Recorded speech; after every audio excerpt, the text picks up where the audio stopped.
everyone, today's video is about when you overwork yourself and go to the hospital. Please don't forget to subscribe, like, and share, and let's get going. The last thing you remember before everything went black was the overwhelming fatigue pressing down on you like an iron weight. Your body had been screaming for rest for days, but you ignored it, pushing past exhaustion, past the warnings from your boyfriends, past your own limits.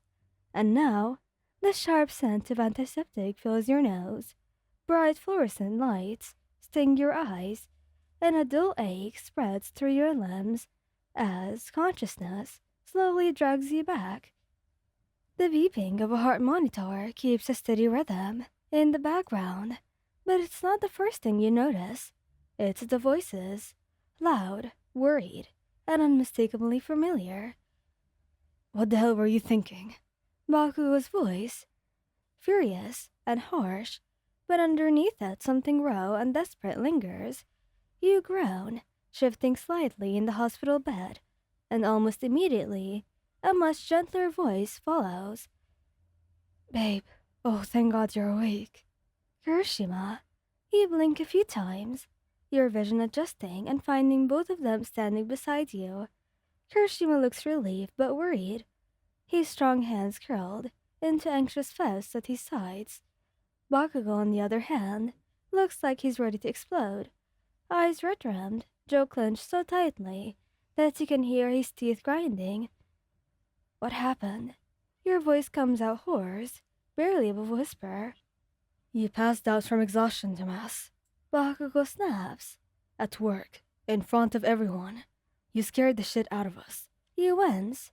Right, you had been running yourself ragged for days, but you hadn't expected to collapse in the middle of a shift. Kirishima sighs, reaching for your hand and squeezing it gently. "They said you were severely dehydrated too. You haven't been eating enough, haven't been sleeping, and haven't been taking care of yourself." Your stomach twists with guilt. You know that they've been worried about you lately. You had brushed off their concerns, told them that you were fine, that you just needed to push through a little longer. Turns out they were right. "I'm sorry," you mumble, throat tight. Bakugo scoffs, crossing his arms, but there's no real heat behind that. "Sorry doesn't fix shit, dumbass. You think we want to see you in a goddamn hospital bed." His voice wavers just for a second, and that's when you see it, the exhaustion in his own eyes, the tension in his shoulders. He's been there for a while, hasn't he? Kirishima rubs circles into the back of your hand with his thumb. We were so scared, babe." His voice is softer now, filled with worry. "You've been overworking yourself for weeks, and we tried to tell you, but you wouldn't listen." You squeeze his hand weakly. "I didn't mean to make you guys worry." Bakugo lets out a sharp breath, raking a hand through his messy hair. "Then don't freaking do it again." You blink up at him, a little surprised. For all his anger, his frustration, there's something else behind his words. Something fragile, afraid. You've scared them, really scared them. "I won't," you promise quietly. Kirishima exhales, his grip on your hand tightening. "You mean it?" You nod. "I do. I'll take better care of myself, I swear." Bakugo glares at you for a very long moment before clicking his tongue. "Damn right you will. 'Cause if you don't, I'll freaking make you." Kirishima lets out a weak chuckle. "What he means is, you're going to take care of you two, babe. You don't have to do everything alone."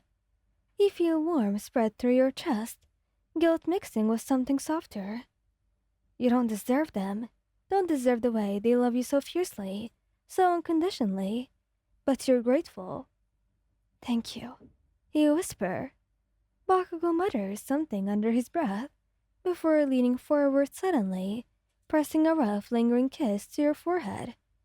"Idiot," he mumbles against your skin. "You scared the shit out of us."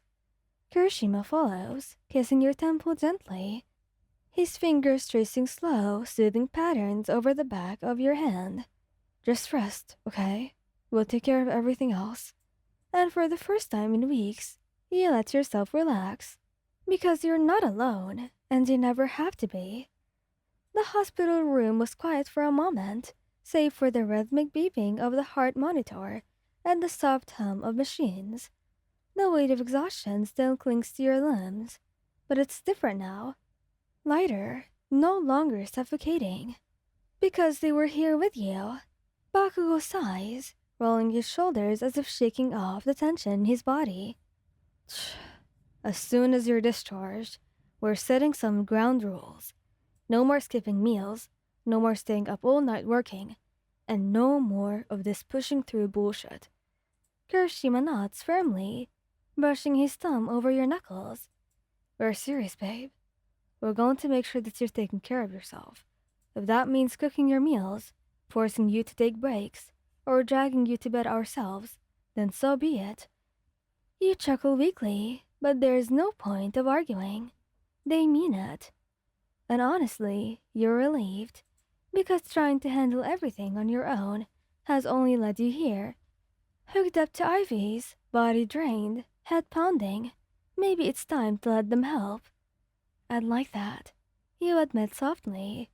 Kirishima's whole face lights up with relief, and Bakugo just huffs, but his hand lingers near yours like he's afraid to let go. Damn right you would. A few days later, the discharge process is painfully slow, mostly because Bakugo chews out every nurse, doctor, and hospital staff who tries to rush things. Kirishima, bless him, tries to smooth things over with his usual charm, but it's clear that he's just as impatient to get you home. By the time you finally step through the front door of your shared apartment, you're drained, but before you can even think about heading to your room, Bakugo places a firm hand on your lower back, guiding you toward the couch. Sit, now. Kirishima chuckles, plopping down beside you and pulling you into his chest. You should know by now, babe. There's no fighting it. Just let us take care of you, okay? You exhale, feeling the tension melt away as you lean into his warmth. I know, and I really appreciate it. Both of you. Bakugo clicks his tongue, flopping down on your other side and pulling your legs into his lap. Damn right you do. But his touch was gentle, thumbs rubbing slow circles against your calf, grounding you. Just don't scare us like that again. You nod, feeling sleep tugging at your consciousness. I won't. Kirishima hums, kissing the top of your head. Good. Now rest, love. We're not going anywhere. And as the warmth surrounds you, Bakugo's firm grip anchoring you in place, Kirishima's steady heartbeat lulling you into comfort, you finally believe it. You're safe, loved, and for the first time in a long time, you allow yourself to rest. Thank you guys for listening. I hope you liked this video. Please don't forget to subscribe, like, and share, and goodbye!